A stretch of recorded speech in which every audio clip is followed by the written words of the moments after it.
हम सब ये चाहते हैं कि बहुत अच्छी जॉब मिल जाए, और इतनी अच्छी जॉब मिल जाए कि हमें मेहनत न करनी पड़े।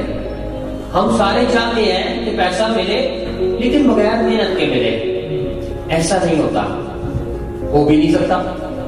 ठीक है, परिजात कोई कोई होता है, लेकिन परिजात में देखे ऑनेस्टी के साथ वफादारी की है अपने मालिक के साथ, तब जाके परिजात बना है। यानी वफा पहली शर्त है बॉस के साथ।